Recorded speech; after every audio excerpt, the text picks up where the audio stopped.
Alhamdulillah Rabbil Alamin. Wassalatu wassalamu ala ashrafil anbiya wal mursalin wa ala alihi wa ashabihi ajma'in. Qala rabbi shrah li sadri wa yassir li amri wahlul 'uqdatam min lisani yafqahu qawli. Qalu subhanaka la ilma lana illa ma 'allamtana innaka antal alimul hakim. قال الله تعالى في كتابه العزيز أعوذ بالله من الشيطان الرجيم قل إن كنتم تحبون الله فاتبعوني يحببكم الله ويغفر لكم ذنوبكم الله غفور رحيم وقال تعالى أيضا وذكر فإن الذكرى تنفع المؤمنين صدق الله العظيم. Alhamdulillah, syukur pada Allah Subhanahu wa taala kerana dengan izinnya dapat sama-sama kita bertemu sekali lagi ya untuk meneruskan kuliah, kerana kuliah terakhir saya April tu rasanya. Lepas tu puasa kuliah ni lah tazkirah Ramadan kan. Jadi alhamdulillah lah sebab ada buat live ni, saya dapat trace balik saya habis sampai mana, iaitu sampai surah An-Naba selesai, akhir Naba. Jadi insya-Allah hari ni kita nak masuk surah An-Nazi'at insya-Allah. Ya. Kita tengoklah sampai ayat mana kita boleh apa ni ya. Oh, okey lain ni. Saya dah minum dah benda itu. Tapi tak apalah. Bersih kot? Tak apa kan? Air baru juga. Okey, alhamdulillah. Okey, tak apa. InsyaAllah. Kejut. Baik. Surah An-Nazi'at, iaitu nama surah ni Nazi'at. Perkataan dia pun orang Melayu ada guna perkataan dia, iaitu perkataan Naza'. Kan, N-A-Z-A-K. Kalau nazak ni orang nak meninggal lah katakan. Tapi kalau ikut makna sebenar, naza'a ni maknanya cabut. Jadi macam ada kaitan jugalah. Cuma orang Melayu faham nazak ni macam dah kritikal, separuh-separuh, hidup antara hidup ke mati ya. Tapi kalau bahasa Arabnya memang diambil dari perkataan tu, memang diambil daripada bahasa Arab, iaitu naza'a. Naza'a ni maknanya cabut. Sebab itu kalau kita melihat surah An-Nazi'at ini, perkataan Nazi'at ni adalah perkataan yang pertama yang kita jumpa dalam surah An-Nazi'at. Kadang-kadang nama surah ni dia ada di depan, ada nama perkataan tu di belakang sekali, ada di tengah-tengah. Tapi yang ini An-Nazi'at, kalau kita melihat surah An-Nazi'at ini perkataan pertama An-Nazi'at. Dan surah ini termasuk dalam kategori surah Makkiyah, surah yang turun sebelum Nabi berhijrah ke Madinah Al-Munawwarah, dan ayatnya ada 46. Dia lebih panjang daripada ayat surah An-Naba ya. Tapi pendek-pendek lah ayatnya. Sudah tentu daripada dulu lagi saya sebut, kalau juzuk amma ni kebanyakan surahnya bercerita tentang hari kiamat. Boleh kata majoriti surah-surah dalam juzuk 30 ni memang cerita pasal kiamat ataupun hari pembalasan dan sebagainya. Walaupun ada surah-surah lain kaitan dengan ayat-ayat lain, walaupun secara tak direct, secara tak langsung, dia memang cerita pasal kiamat juga. Jadi hari ini surah An-Nazi'at, iaitu surah kedua dalam juzuk amma, juzuk 30 ya. Bismillahirrahmanirrahim. Wan-nazi'ati gharqa. Terima kasih bang. Wan-nazi'ati gharqa. Demi wan-nazi'at, demi malaikat yang mencabut nyawa dengan keras. Wan-nazi'ati gharqa. Jadi maknanya di sini Allah merujuk kepada malaikat yang mencabut nyawa ya. Itu malaikat maut dan sebagainya. Tapi ini sifat dah, sifat malaikat tu, iaitu malaikat itu demi makhluk-makhluk yang mencabut dengan sekasar-kasarnya atau sekeras-kerasnya. Wan-nasyitati nashta.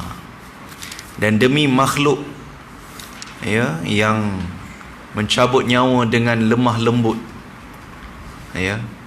Ada orang dicabut nyawanya dengan keras, orang yang tidak beriman kepada Allah Subhanahu wa taala. Lihatlah, nanti kita akan tengok lepas ayat ni, dia ayat pertama sampai 14 dia banyak cerita pasal kiamat, tanda-tanda dia, apa peristiwa yang berlaku. Nanti kita tengok insya-Allah kalau sempat ayat 15 kita akan tengok satu contoh yang paling tepat Allah cerita tentang manusia yang Allah seksa dia ketika dia nak mati.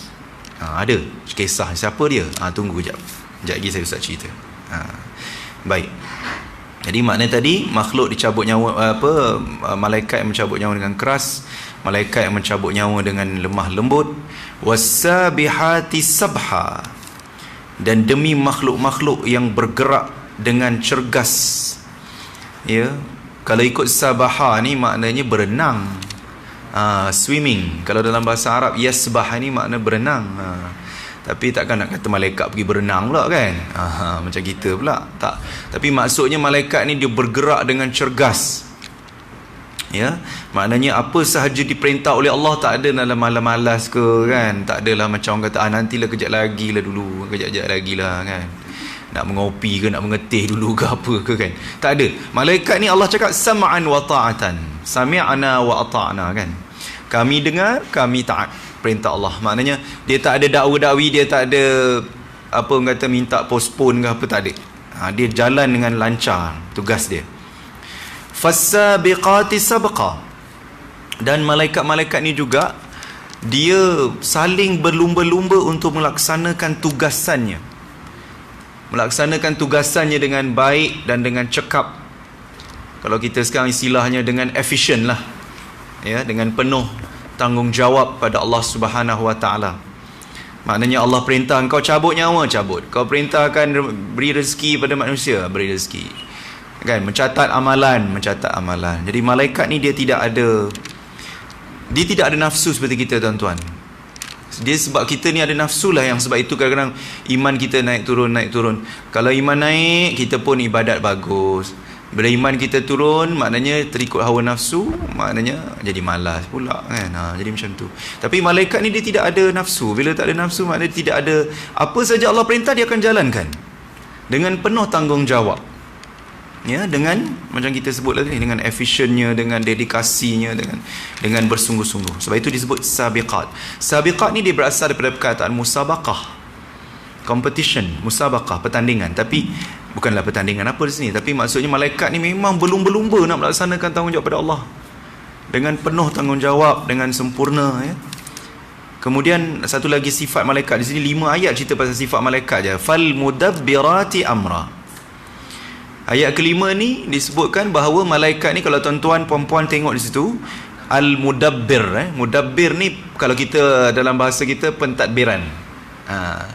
Kita biasa guna perkataan pentadbiran, administration kan. Pentadbiran ni sebenarnya perkataan Arab. Kita sebut pentadbiran, dia bunyi Melayu lah kan, sebab dia ada pen dan an. Tapi asal usul dia tadbir. Tadbir tu bahasa Arab, maknanya pengurusan. Nak kata management boleh, pentadbiran ni administration pun boleh, tak kisahlah. Memang makna dia itu. Maknanya malaikat ni dia menguruskan tadbir urus alam yang diperintahkan oleh Allah Subhanahu Wa Taala dengan bersungguh-sungguh, dengan sempurna. Segala titah perintah Allah dijunjung dengan penuh, orang kata sepenuh hatinya. Malaikat ini melaksanakan tanggungjawab pada Allah Subhanahu Wa Taala. Itulah keistimewaan para malaikat, ya, sama'an wa ta'atan, dengar dan taat perintah Allah. Ayat ke-6, tuan-tuan, puan-puan, yauma tarjufur rajifah, yang mana pada hari kiamat nanti, kalau dulu kita ingat kita belajar surah An-Naba, lama dah tu, kena tengok baliklah maksudnya, bulan 4 dulu kita belajar, ya. Jadi kalau kita imbas balik dalam ayat surah An-Naba ni kan, Allah banyak cerita pasal kiamat kan, apa yang berlaku. Jadi begitu juga dalam surah An-Nazi'at. Ayatnya lebih kurang sama maksud, tapi perkataannya berbeza-beza. Makna lebih kurang.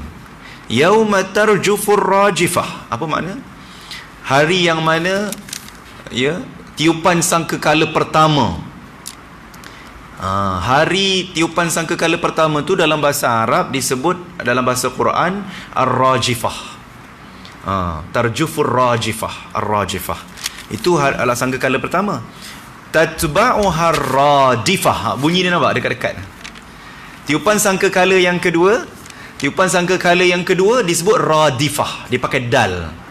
Kalau tadi tu tiupan sangkakala pertama jim, rajifah. Radifah, kalau disebut dalam bahasa Arab, ar-radfu ni macam kalau bahasa kita ni macam apa ya, rebana kot gendang tu kan. Kalau kita tengok Pertabalan Agung tu kan, dia pakai rebana, pakai gendang, pakai apa tu, itu dipanggil radfu. Ar-radfu ni maknanya benda yang dipalu lah. Itu kalau kita kata dalam bahasa moden kita lah kan. Tapi untuk hari kiamat ni Allah guna perkataan radifah sebab Perkataan tiupan sangkakala tu adalah bunyi yang begitu kuat dan begitu dahsyat. Apa beza antara rajifah dan radifah? Saya rasa kita pun banyak maklum juga. Saya rasa ustaz-ustaz pun banyak cerita di sini tentang hari kiamat. Kalau tiupan sangkakala pertama, semua makhluk akan mati. Betul kan tuan-tuan kan, puan-puan? Semua makhluk akan dimatikan, dimusnahkan oleh Allah. Alam semua musnah. Dan dikatakan 40 tahun selepas itu barulah tiupan sangkakala yang kedua, maka dibangkitkanlah semua makhluk, terutama sekali manusia, untuk dihitungkan segala amalan-amalannya daripada kubur masing-masing. Sebab itu bezanya rajifah dengan radifah. Ini memang salah satu uslub ataupun style, Quranic style, bahasa Al-Quran. Dia kalau anak-anak kita di sekolah SPM tu dia belajar bab balaghah. Dekat sini dia rajifah, radifah ni kita boleh kata dia ni al-jinas namanya dalam bahasa Arab. Al-jinas ni maksudnya dua perkataan yang mirip-mirip ejaan, tapi makna dia berbeza lah. Sudah tentulah bila lain ejaan lain lah maksud kan. Walaupun dia ada kaitan dengan sangkakala, tapi satu sangkakala pertama, yang satu lagi sangkakala yang kedua. Jadi bezanya di situ ya. Tapi kalau dalam Quran kadang-kadang dia ada dua perkataan yang sama maksud.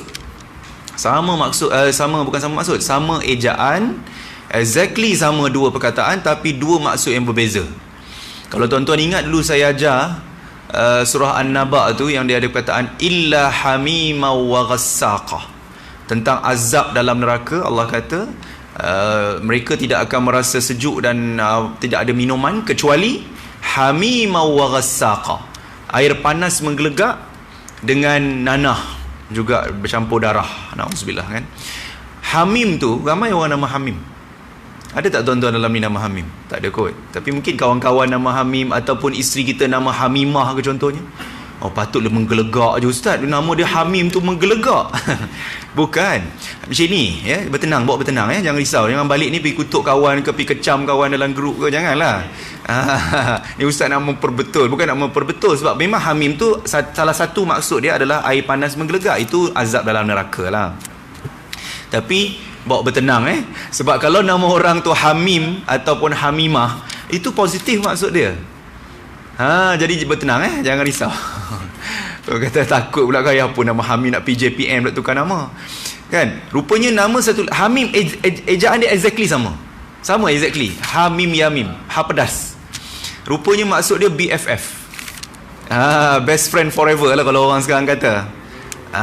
Maknanya rupanya Hamim yang kita guna nama kita buat nama orang ni, rupanya maknanya best friend, kawan baik. Dan perkataan tu memang ada dalam Quran. Ada yang cerita pasal azab neraka tu Hamimah. Dalam ayat-ayat lain saya tak ingatlah surah apa, tapi memang ada dalam Quran disebut Sadiqul Hamim. Sadiqul Hamim ni maknanya kawan, memang Sadiq kawan dalam bahasa Arab. Hamim tu rapat, kawan rapat. Yang macam saya sebut tadi, best friend lah. Jadi itu dalam bahasa Arab ni, itu saya kata tadi, ejaan yang sama pun boleh ada dua maksud. Apalagilah kalau ejaan tu berbeza sedikit, satu huruf beza, ataupun kita salah baca. Sebab itu bila kita baca Quran, kita kena hati-hati. Tak boleh salah panjang pendek, kena jaga. Tak boleh main hentam aja kan. Jadi benda macam itulah kita penting kita belajar tajwid kan. Kadang kita tak laki Quran, tajwid, tahsin Quran tu penting. Sebab kalau salah baca, dia akan lari. Hatta kalau salah panjang pendek contoh kan, patutnya alif kat tengah, dia alif kat ujung, itu salah, dia akan berubah maksud ya. Baik, itu dua ayat yang nampak macam sama lah kan, tapi sudah tentu dia ada kaitan tiupan sangkakala, tapi satu sangkakala pertama, satu sangkakala kedua rajifah dengan radifah. Kemudian ayat yang ke-8, ke-9 dan juga ke-10 Allah cerita pasal keadaan orang-orang musyrikin, orang-orang yang ingkar kepada hari kiamat, yang tidak percaya kepada hari pembalasan. Apa yang berlaku pada mereka? Qulubu yawma idzi wajifah. Qulub ni hati. Qalbun, daripada perkataan qalbun. Qulub tu jamak. Sebab itu jangan sebut hati kalbu. Kalau hati kalbu, kaf, kalbu tu anjing. Dia kena sebut hati qalbu. Jadi kita orang Melayu ni kena betulkan makhraj sikit. Dia tak boleh ka. Kalau kalbu betul anjing. Wallahi ustaz kata. Sumpah ustaz, demi Allah kalbun tu anjing. Kalau qalbun hati. Qalbun. Sebab itu kalau kami di USIM tu, kami kena terapkan kepada staf-staf dan juga semua pelajar-pelajar. Kita ni mempelajari sesuatu dengan qalb. Itu konsep kami di USIM tu. Al-qalb, belajar dengan qalb. Belajar dengan jiwa, bukan belajar tu nak periksa je, nak lulus je kan, nak dapat 4 flat aja, bukan. Belajar tu sebab jiwa, sebab hati kita, nak bersihkan hati kita. Itu sebenarnya, itu dia perkataan qalb tu. Tapi di sini Allah mengherdikkan orang-orang yang tidak beriman kepada Allah ini, disebut hati mereka pada hari itu wajifah. Mereka rasa takut, mereka rasa gerun, sebab azab Allah tu depan mata dia orang. Jadi orang tak boleh nak lari dah, tak boleh nak lari mana. Jadi hati dia gerun. Absaruha khashi'ah. Absar ni penglihatan kan, basir, basira, macam saya baca tadi ayat surah Taha tadi kan, innaka kunta bina basira. Maknanya kita, Allah Taala tu melihat kita. Jadi basir tu melihat. Jadi kalau sini absaruha, ya, maknanya penglihatan mereka itu pada hari kiamat nanti khasyiah. Khasyiah ni dia berasal daripada khusyuk. Kan, kalau ikutkan khusyuk ni dia positif lah kan, solat khusyuk kan. Tapi khusyuk ni dia boleh dua maksud juga. Dia boleh positif dan negatif juga. Walaupun kita biasa guna perkataan khusyuk ni untuk sesuatu yang baik lah, solat kan. Tapi khasyiah di sini diterjemahkan oleh ulama tafsir kita sebagai tunduk gerun. Maknanya mereka ni bila pada hari kiamat, mereka tak boleh macam kita kan, berjalan tengok depan kan. Ada masa kita tunduk bawah, tapi tunduk bawah kita bukan sebab kita takut. Tapi memang kita kadang pandang depan, kadang tunduk bawah. Tapi hari kiamat nanti orang-orang yang tidak beriman kepada Allah ni, dia akan tunduk saja. Dia akan tunduk saja. Sebab apa dia tunduk? Sebab dia takut. Dia takut dengan azab Allah Ta'ala. Jadi dia takkan pandang depan. Dia takkan, istilah kita kata mendongak. Dia tidak akan mendongakkan kepala dia. Dia tunduk saja. Tunduk saja. Sebab mereka rasa takut. Tapi mereka ini suka mempertikaikan, selalu bertanya kepada Nabi dan pertikai pada Nabi. Yaquluna inna lamarduduna fil hafirah. Ayat ke-10. Mereka berkata dan bertanya, ya, secara sinis, secara memerli lah orang kata, a inna lamarduduna fil hafirah. Adakah sesungguhnya kami ini akan dibalikkan semula, ya, akan dihidupkan semula seperti mana yang dulu? Fil hafirah. Adakah kami nanti balik? Contohlah kalau bahasa kita macam kita kat sini kan, kalau hari kiamat nanti kita dulu sekarang duduk Sri Sojana ni kan, surau Sri Sojana ni, Prima Sojana. Habis kiamat besok bila balik dibangkit, kita tengok Prima Sojana juga, lorong yang sama juga. Kan, kalau fikir logik, adakah macam itu? Sudah tentu tidak. Tapi mereka ini dia mempertikai dan memerli Nabi, kata, kami nanti kalau dibangkitkan, kami balik ke Mekah ni ke? Macam tu. Dia ingat bila bangkit tu tempat yang sama juga. Sudah tentu tidak. Bila kiamat dah hancur berkecai semua, padang jarak, padang terkukur, macam mana nak bangkit balik tempat yang sama? Boleh faham tak tuan-tuan? Saya bagi contoh lah tadi tu, bukan benda tu tak ada Prima Sojana, tak ada dalam ayat ni. Cuma nak bagi perumpamaan. Maknanya kita dibangkitkan, di sini kita duduk, ya, bila kiamat besok adakah balik ke sini balik? Tidaklah. Sudah tentu tidak.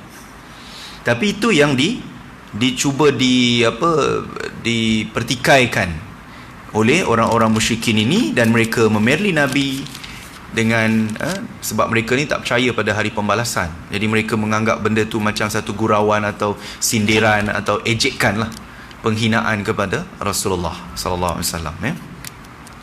Idza kunna 'idhaman nakhirah. Adakah kami yang dulunya kami ni dah jadi tulang-tulang kan, bila dah mati tulang lah kan, tulang terkorak apa semua, nakhirah, akan bercantum semula. Dia fikir logik kan, macam Lego tu kan. Dia fikir macam tu. Dah reput-reput besok, dah tulang tu dah hilang, macam mana nak bercantum balik? Boleh cantum ke? Dia memikirkan semuanya secara logik. Tapi kita orang-orang yang beriman kepada Allah, beriman kepada hari pembalasan, beriman pada hari kiamat, jadi kita tahu, keyakinan kita, walaupun perkara itu ghaib, perkara ghaib, dan kita tahu apa saja yang kita lakukan itu ada balasan. Yang baik itu dibalas yang kebaikan kan. Yang buruk tu kalau boleh kita jauh-jauhkan dan kita tinggalkan. Istighfar, kita banyak taubat pada Allah. Sebab kita ni tak lepas daripada melakukan kesilapan. Tapi kita dibekalkan dengan taubat dan istighfar.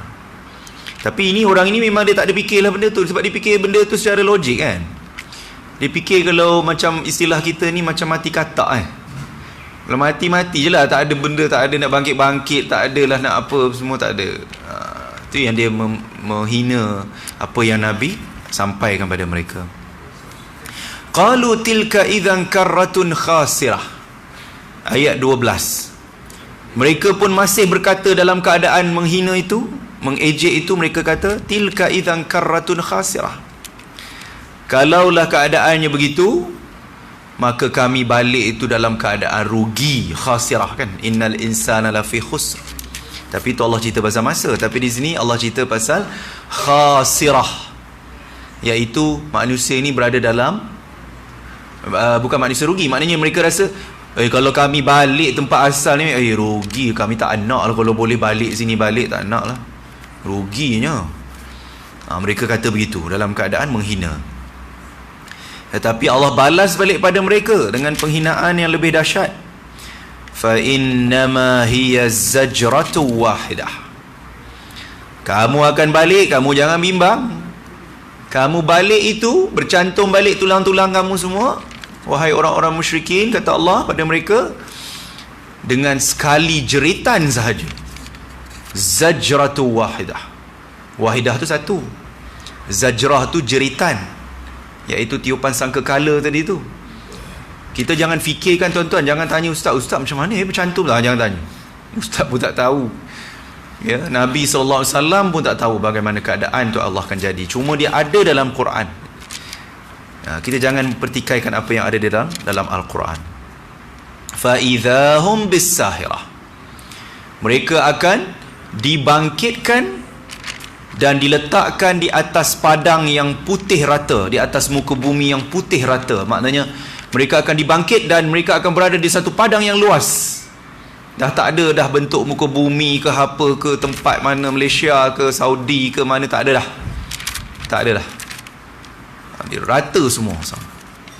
Ya, sebab itu kita gambaran ya, sahabat-sahabat kita yang sekarang berada di tanah suci. Orang Prima saja ni, orang Sri Sarjana ada yang pergi haji. Ramai tak? Ramai alhamdulillah. Tahun ni memang ramai lah tabung haji. Memang kita dapat kuota tambahan sebenarnya, tapi kita tak di-highlightkan di media sebenarnya. Sebab apa tak di-highlightkan di media? Sebab takut negara lain jealous dengan Malaysia. Sebab Malaysia memang dapat. Sebab itu ke bawah Duli Yang Maha Mulia Sri Paduka Baginda Tuan Agong kan, masa awal-awal itu kan dia pergi umrah tu. Itu tanda-tanda dia. Tanda-tanda Malaysia dapat kuota tambahan. Sebab itu ada sahabat-sahabat kita yang last minute dapat surat. Ada Prima Sarjana tu, saya kuliah di Surau Syukuriah Hatta Petronas pun ada. Ustaz, saya dapat surat Isnin lepas. Itulah ada 2-3 minggu lepas lah dia cakap, saya dapat surat, baru dapat surat. Jadi maknanya tu memang kuota tambahan lah tu. Muassasah tahu, bukan package tu. Muassasah rezeki dia orang lah. Jadi gambaran orang-orang yang sekarang kita dah bulan Zulhijjah kan, sekejap je masa tu, betul tak? Kita pun nak korban dan sebagainya. Jadi kalau kita tengok orang yang wukuf di Arafah nanti di padang Arafah, itu gambaran padang mahsyar kan. Walaupun di padang Arafah tu berwukuf di dalam kemah, walaupun digalakkan kita keluar daripada kemah dan sebagainya untuk berdoa dan sebagainya, tapi kita masih ada tempat perlindungan. Tapi di akhirat padang mahsyar tidak ada tempat perlindungan. Matahari pun atas jengkal kepala kan. Peluh pun kita banjir dalam peluh manusia. Itu yang selalu digambarkan tentang hari kiamat. Ya. Ini Nazi'at. Surah An-Nazi'at. Surah An-Nazi'at. Al-Nazi'at halaman apa ya? Sebab saya tengok tafsir ni. Kau sebab apa? Saya tengok Al-Quran. Ya? 583.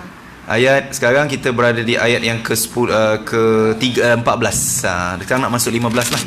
Nak masuk 15. Baik.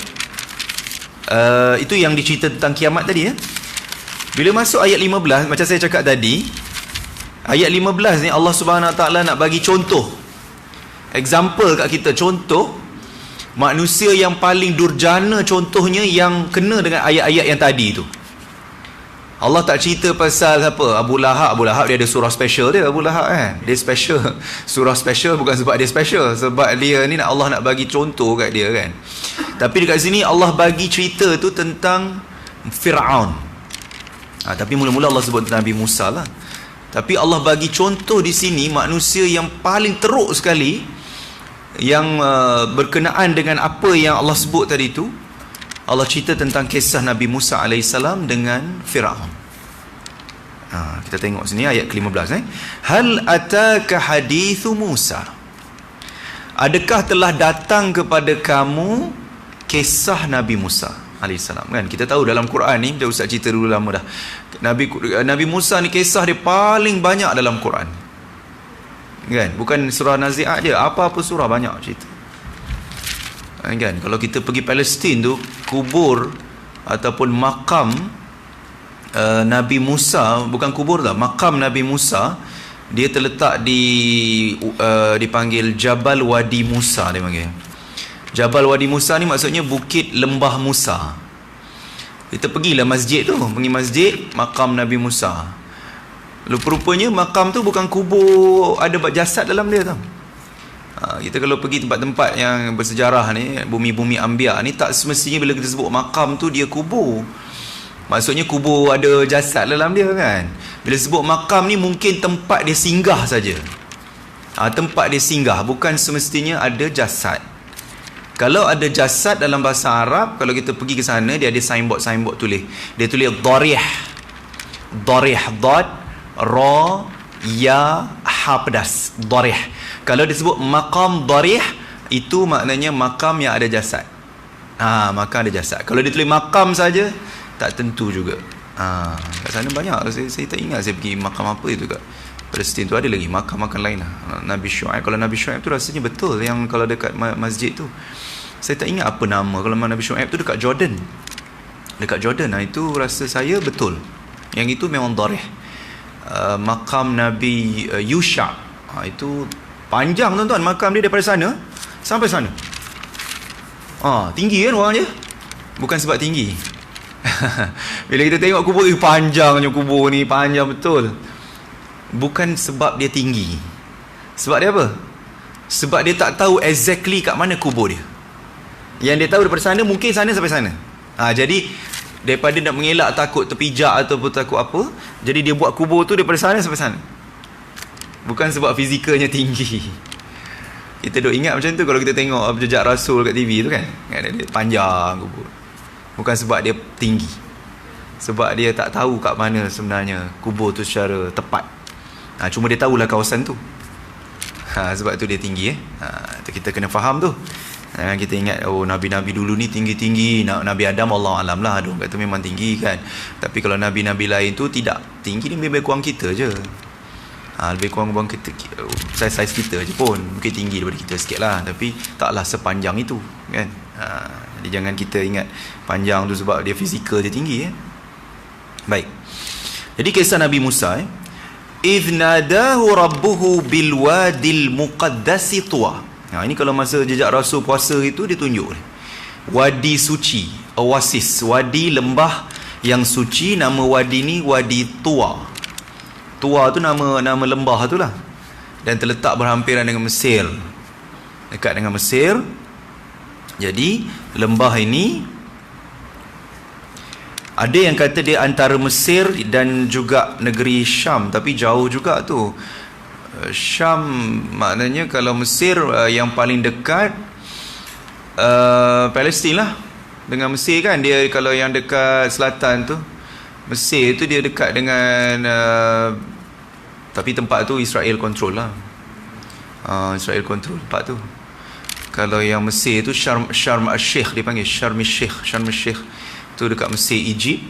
Kemudian selatan yang Palestin tu dikontrol oleh laknatullah lah, Israel. Tempat tu. Jadi tempat itu menjadi saksi bahawa Allah Subhanahu Wa Taala memanggil Nabi Musa kan. Kita pun tahu kan antara mukjizat Nabi Musa ni boleh bercakap dengan Allah Taala kan. Wa kallamallahu Musa taklima. Nabi Musa ni boleh bercakap dengan Allah. Nabi Muhammad sallallahu alaihi wasallam boleh bercakap dengan Allah tak? Nabi Muhammad sallallahu alaihi wasallam Nabi kita boleh cakap dengan Allah tak? Lagi hebat Nabi kita, sebab Nabi kita bercakap dengan Allah dekat langit ketujuh sana, Sidratil Muntaha, peristiwa Isra Mi'raj kan. Kalau Nabi Musa, dia bercakap dengan Allah juga, tapi di bumi. Itu specialnya. Maknanya apa saja mukjizat Nabi-Nabi lain semua ada pada Rasulullah SAW. Boleh bercakap, Nabi boleh bercakap, apa boleh menghidupkan orang yang mati, semua boleh. Nabi SAW boleh. Mukjizat yang paling mulia adalah Quran lah. Al-Quran, Nabi dah tak ada pun, Quran masih ada. Kalau mukjizat lain dah tak ada lah, sebab Nabi wafat. Tapi Quran masih hidup, masih ada sehingga kiamat. Baik, itu satu mukjizat yang Allah cerita pasal Nabi Musa AS di Wadi Tua ni lah. Ada yang kata Bukit Tursina, dekat dengan Bukit Tursina, Gunung Sinai tu ada di Mesir. Ya. Baik. Idhhab ila fir'auna innahu tagha. Allah Subhanahu Wa Taala perintahkan Nabi Musa alaihissalam, idhhab. Idhhab ini kalau dalam bahasa Arab dia fi'il amar. Fi'il amar ni apa dia? Kata kerja perintah. Idhhab, macam iqra, dia sama pattern dengan iqra. Kalau iqra baca kan. Idhhab ni pergi. Zahaba, ni kalau orang anak-anak kita belajar bahasa Arab, antara perkataan yang dia suka buat ayat adalah zahaba. Ni kalau kita belajar bahasa Arab tuan-tuan. Zahaba ni memanglah perkataan yang paling popular, paling senang kalau belajar bahasa Arab. Zahaba, pergi. Zahaba Muhammad ilal masjid. Itu ayat yang paling popular tu. Daripada dulu, kini dan selamanya ayat tu. Zahaba Muhammad ilal masjid. Muhammad pergi ke masjid. Itu kalau lelaki. Kalau perempuan, zahabat Fatimah ilal masjid. Nama Fatimah dengan nama Muhammad, itulah nama yang popular dalam buku-buku bahasa Arab. Baik. Dia kata, idhhab ila Fir'aun. Pergilah kamu wahai Musa kepada Fir'aun. Kerana apa? Innahu tagha. Kan? Kenapa tagha? Tagha apa tagha? Taghut. Taghut apa? Melampaui batas hukum Allah. Melampau betul. Kan? Kalau ikut orang yang tak beriman, yang kufur ni banyak yang boleh jadi contoh, yang kita boleh dapatkan contoh teladan pengajaran kan. Tapi kenapa Allah pilih Fir'aun ni? Ada sebab, dekat sini ada, dia punya jawapan ada dalam. Tapi saya rasa tuan-tuan pun boleh agak jawapan dia. Kemudian Fir'aun kata, faqul, bukan Fir'aun, Nabi Musa AS kata, faqul hal laka ila an tazakka. Katakanlah kepada dia, adakah kamu mau aku tunjuk cara untuk kamu menyucikan diri kamu daripada pendustaan kepada Tuhan yang sebenar? Maknanya Nabi Musa tanya Fir'aun, wahai Fir'aun, bapa angkat Nabi tu kan, bapa angkat Nabi Musa lah kira. Kalau ikutkan dia punya kisah tu kan, kita pun semua tahu, hanyut ke Sungai Nil. Sungai Nil tu besar tuan-tuan. Tuan-tuan pernah pergi Mesir tak? Kalau pergi Mesir tu antara negara yang bagus lah. Kalau kita melawat sekarang ni, aman lah Mesir ni, okey. Anak-anak kita ramai Mesir. Kalau nak pergi Mesir, nak jimat, saya bukan tu marah, travel marah saya pula. Nanti bagi tahu saya bagi nombor telefon anak-anak murid Samten, ramai dekat Mesir tu. Boleh pergi lebih murah lah. Kalau ikut travel kan mahal. Boleh backpacker lah konon-kononnya. Saya panggil anak-anak murid Samten tu, tuan-tuan minta je lah nombor, saya bagi, pergilah sendiri. Lagi best, jimat duit kan. Kalau kita pergi travel takut banyak kos dia. Biasalah travel nak untung kan. Tapi kalau pergi sendiri, budak Samten ramai sana. Mesir. Siapa? Tuan Fitri ada kan, Mesir kan. Tu boleh jadi tour guide. Kalau tour guide free kot tu kan. Ya. Mesir ni banyak sejarah. Kalau kita pergi macam Sungai Nil tu, memang besar. Sungai Nil dia macam laut tu. Besar dia tu. Bayangkan bakul yang bawa Nabi Musa tu boleh hanyut depan istana negara lah kata. Kalau zaman sekarang istana negara lah kan. Kemudian disambut oleh siapa? Ke bawah duli yang maha mulia Sri Paduka Baginda Raja Permaisuri Agung masa tu. Bukan sekarang ya. Tunku Hajah Azizah Hafsah. Saya memang teruja kalau tengok Raja Permaisuri Agung dengan Yang Tuan Agung kita ni. Memang berbeza lah saya tengok. Memang lain benda lain. Cakap dia selamba je. Saya suka tengok YouTube dan saya suka tengok karakter mereka berdua ni, baginda berdua. Memang sangat down to earth, sangat tawaduk dan memang Masya Allah. Kalau dia cerita tu, terutama Permaisuri Agung tu, kalau bercerita Masya Allah, macam orang biasa-biasa je kan. Dia bercakap tu memang sempoi lah kita kata. Subhanallah, boleh jadi contoh teladan yang baik. Balik pada Permaisuri Agung zaman Fir'aun, iaitu Asiyah binti Muzahim. Seorang wanita, seorang permaisuri yang beriman kepada Allah Subhanahu Wa Taala. Walaupun suaminya sangatlah zalimnya, sangatlah ganasnya, Tetapi Fir'aun zalim-zalim pun cair dengan pujukan permaisuri. Tak guna jadi Fir'aun. Kan? Fir'aun, permaisuri kata, kesian bang, Habi tengok ni Bi, tengok Bi. Itu kalau bahasa kita lah kan. Tengok anak comel, takkan nak bunuh. Sebab zaman tu Fir'aun dah dengar dia punya ahli sihir cakap bunuh. Bukan bunuh, dia tak cakap macam tu. Dia cakap semua anak-anak kena anak lelaki ni ada seorang nanti akan musnahkan kau. Jadi macam mana kau nak buat? Jadi dia fikir bunuh je lah. Semua anak lelaki dibunuh. Kalau zaman jahiliah, anak perempuan yang kena bunuh. Kan? Kalau zaman kita sekarang, lebih teruk daripada Fir'aun lagi tu. Na'udzubillah. Kan? Anak lelaki, anak perempuan dipam dalam jamban apa semua. Na'udzubillah. Itulah, jaga family kita elok-elok, tuan-tuan. Ya, jadi itulah. Jadi begitu sampai Firaun tu boleh cair dengan pujukan isteri dia, dengan permaisuri lah. Firaun ni banyak bini, tuan-tuan, banyak gundik, banyak apa. Tapi dia katakan permaisuri ni antara permaisuri yang sangat disayanginya. Walaupun ada ulama mengatakan walaupun sebab permaisuri dia ramai. Jadi Firaun permaisuri Asia ni antara permaisuri yang dia sayang tetapi tidak disentuh. Katanya lah, kata ulama-ulama tarikh lah, sejarah. Ya, wallahu alam. Jadi itulah kehebatannya Asyah binti Muzahim, ya, permaisuri yang cukup hebat dan dia beriman pada Allah Subhanahu wa taala. Wa ahdiyaka ila rabbika fatakhsha.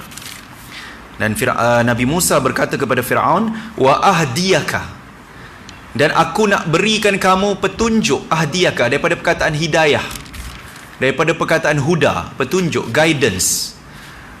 Aku nak bagi petunjuk kepada kamu, wahai Firaun, ila rabbika, kepada Tuhan yang sebenar, Tuhan kamu.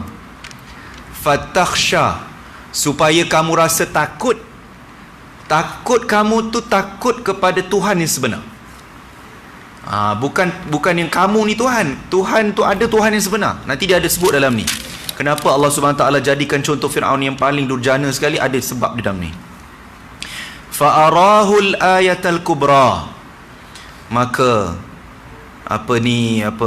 Firaun, selepas Firaun ini tidak mau mendengar apa yang Nabi Musa bagi tahu kepada dia, dan dia memang tak nak dengar apa Nabi Musa cakap, maka Nabi Musa alaihissalam menunjukkan, memperlihatkan, mempertontonkan kepada Firaun dan konco-konconya al-ayat al-kubra. Apa mana ayat al-kubra? Kita dengar ayat ni macam ayat Quran kan. Kita sebut ayat ni ayat Quran. Tapi kalau perkataan al-ayat ni dalam bahasa Melayu, tuan-tuan, al-ayat ni maksudnya adalah bukti-bukti kekuasaan Allah. Sebab itu kalau kita baca Quran, kita jumpa ayat wa min ayatihi ataupun wa min ayatina. Dia ayat tu bukan ayat Quran. Ayat di situ maknanya evidence, bukti kekuasaan Allah, Allah's greatness, bukti kekuasaan Allah Ta'ala, bukti kebesaran Allah, bukan ayat Quran semata-mata. Itu kita kena faham. Bila kita belajar bahasa Al-Quran ni, kita faham. Al-Kubra, Kubra ni bukan kabir sahaja. Kalau kabir besar, tapi Kubra ni paling besar atau sangat besar. Sebab itu kita angkat takbir, kita sebut Allahu Akbar, kita tak sebut Allahu Kabir. Sebab kabir besar, kalau akbar maha besar. Apa beza akbar dengan kubra? Ini kalau kita belajar tata bahasa Arab, akbar besar untuk muzakkar. Muzakkar lelaki. Untuk lelaki, tata bahasa, dari segi tata bahasa. Sebab bahasa Arab ni dia terkenal dengan lelaki dan perempuan, ya. Jadi kubra di sini, kenapa kubra? Kita biasa dengar qalqalah kubra kan? Kita belajar tajwid, kita biasa dengar qalqalah kubra. Kenapa nama dia qalqalah kubra? Sebab qalqalah tu ada ta marbutah. Bila dia ada ta marbutah, dia tak sebut qalqalah akbar, walaupun dalam tajwid ada qalqalah akbar, tapi disebut qalqalah kubra. Macam al-ayat al-kubra, nampak tak perkataan ayat tu dia ada ta marbutah. Sebab itu di sini perkataannya bukan fa'arahul ayatal akbar, disebut fa'arahul ayatal kubra. Sebab di sini tata bahasa Arab dipanggil muannath. Muannath ni feminin lah, perempuan. Perempuan sebab apa? Dia ada ta marbutah. Macam kita selalu sebut, kalau kita dengar khutbah Jumaat kan, tuan-tuan, doa untuk sultan tu, bi asma'ikal husna wa sifatikal uzma an tahfadha bi aini inayati. Saya sampai hafal dah skrip tu, tiap minggu baca. Ya. Jadi kubra, uzma, husna, ini semua adalah pattern yang sama. iaitu superlatif, iaitu benda yang membawa makna kesangatan, amat. Kalau husna, asma'ullahul husna kan, 99 nama Allah kan, kita panggil asma'ul husna kan, nama-nama Allah yang paling baik, itu apa? Husna. Kalau nama anak-anak kita tu husna, maknanya paling baik maksud dia. Kalau Hasan, baik. Husna sangat baik. Ahsan sangat baik. Ahsan lelaki, husna perempuan. Kubra, akbar. Uzma, uzma untuk perempuan. Kalau a'zam, lelaki. Nama sultan tu kan Muazzam Shah, Al-Muazzam. Muazzam tu yang dimuliakan, yang ditinggikan nama. Kalau agung kita tu nama Ri'ayatuddin. Ri'ayatuddin tu pemeliharaan agama. Al-Mustafa, Mustafa billah. Al-Mustafa maknanya Mustafa macam nama Rasulullah ya. Al-Mustafa ni orang-orang terpilih, insan terpilih yang dipilih oleh Allah. Baik. Fakadzdzaba wa 'asa. Ini sifat Firaun. Berdusta dan sentiasa melakukan maksiat kepada Allah. Berdusta dan maksiat kepada Allah. Thumma adbara yasa. Dia tak puas hati tuan-tuan Firaun ni. Kemudian dia berpaling ingkar dan berusaha bersungguh-sungguh untuk menentang Nabi Musa AS. Fahashara fanada. Fahashara. Hashara padang mahsyar kan? Hashar. Hashar ni makna ijtama'a, mengumpul. Maka Firaun pun mengumpulkanlah bala-bala tentera dan kuncu-kuncunya yang diketuai oleh Haman. Kalau kita biasa dengar nama Firaun dengan Haman ni memang tak boleh lari. Itu dia punya, memang dia punya panglima dia lah tu. Sama-sama masuk neraka tu Haman. Sama-sama join the club. Maknanya dia kumpulkan, dia punya kuncunya, kumpulkan segala dia, penduduk dia, segala orang dia kan. Fanada, maka dia pun berseru. Apa dia seru? Faqala ana rabbukumul a'la. Inilah sebab dia kenapa Firaun ni tidak mendapat pengampunan daripada Allah. Dia melampau sangat. Sebab apa? Dia kata ana rabbukumul a'la. Aku adalah Tuhan kamu yang maha tinggi. Itu paling melampau. Ya, sekufur-kufur Abu Lahab pun tak pernah mengaku bagi Tuhan. Betul tak tuan-tuan? Bukanlah kita nak puji Abu Lahab. Tapi Abu Lahab ni kufur, tapi dianya tidak mengaku Tuhan. Paling kurang dia baik sikit daripada Firaun. Sikit aja, tapi dia masuk neraka jugalah Abu Lahab. Abu Jahal pun begitu. Kan, kufur musyrikin gitulah. Tapi dia orang musyrik, dia sembah berhala, tapi dia tak sembah, tak mengaku dia tu Tuhan. Tapi Firaun melampau. Sebab itu Allah tak ampunkan Firaun tuan-tuan. Fa akhadhahu Allahu nakal al-akhirati wal ula. Sehingga kan Allah Subhanahu wa taala menurunkan azab kepada Firaun. Azabnya bukan hanya di akhirat, tetapi di dunia juga. Sebab itu bila berlakunya peristiwa banjir besar, bila dah masuk tengah-tengah, tenggelam kan. Nabi Musa dan Bani Israel dah gerak ke depan. Yang apa ni, Firaun ni dah tenggelam tengah-tengah. Masa dia nak tenggelam tu tuan-tuan, tahu apa yang berlaku? Dia mengaku, aku beriman dengan Tuhan Musa. Masa nak tenggelam dah, orang kata dah terantuk, apa orang Melayu kata, terantuk baru nak tengadah, orang kata. Masa tu lah baru dia nak mengaku yang dia percaya pada Nabi Musa, Tuhan Nabi Musa itu Allah SWT. Sudah terlambat. Sebab itu Allah tenggelamkan di dasar laut. Jasadnya dipelihara oleh Allah, bukan sebab dia hafiz Quran tuan-tuan. Dipelihara oleh Allah untuk apa? Ayat yang terakhir hari ini, inna fi dzalika la'ibratan liman yakhsha. Sesungguhnya apa yang berlaku kepada Firaun itu ibrah, lesson, pengajaran liman yakhsha, kepada siapa yang takut kepada Tuhan, kepada azab Allah Subhanahu Wa Taala. Jadi menjadi pengajaran kepada kita. Kalau kita pergi Mesir, macam saya cakap tadi lah, kalau kita boleh tengok Museum Firaun, bergemang belum orang masuk. Lagi best masuk museum negara saja. Museum negara pun masuk bergemang kadang-kadang. Tapi bila masuk museum Firaun tu, oi memang dahsyat. Ya, bergemang belum gitu. Sebab di dalam tu banyak mumia, banyak Firaun, dan ada juga yang kata bahawa dalam tu ada jasad Firaun yang ditenggelamkan di dasar laut itu, yang timbul pada kurun, tak silap saya, kurun ke-17 18 gitu. Jasadnya timbul, kemudian diawetkan, ya dia memang awet lah sebab ada masin kan, garam kan di laut tu. Jadi dipamerkan di museum di Mesir tu, di Kairo tu. Ada yang kata Ramses II, ada yang kata bukan, tak tahulah. Allahu alam lah, tak penting pun nama dia tu kan. Tapi itu Allah nak tunjuk pengajarannya kepada manusia. Untuk yang memang sampai sekarang ada, dia punya jasad-jasad Firaun, mumia dan sebagainya, memang ada lah di Mesir tu. Itulah tuan-tuan untuk hari ini. Maknanya pengajaran yang cukup dahsyat kisah Firaun. Walaupun kita biasa dengar kisah ini, tapi mungkin ada maklumat-maklumat yang kita baru dapat tentang kisah-kisah Firaun, kisah Nabi Musa AS, ya, betapa hebatnya wanita yang bernama Asyah binti Muzahim, seorang wanita muslimah, ya, walaupun ketika itu tidak ada Islam, tetapi dia tidak beriman kepada Firaun, tetapi dia beriman kepada Tuhan yang satu, Tuhan Musa AS, kerana dia tahu anak angkatnya itu merupakan seorang nabi yang dipilih oleh Allah Subhanahu wa taala. Jadi itu saja tuan-tuan puan-puan, yang baik semua daripada Allah, yang kurang kelemahan saya kita akhiri dengan tasbih kafarah dan suratul asr. Subhanakallah wa bihamdika astaghfiruka wa atubu ilaik. Assalamualaikum warahmatullahi wabarakatuh.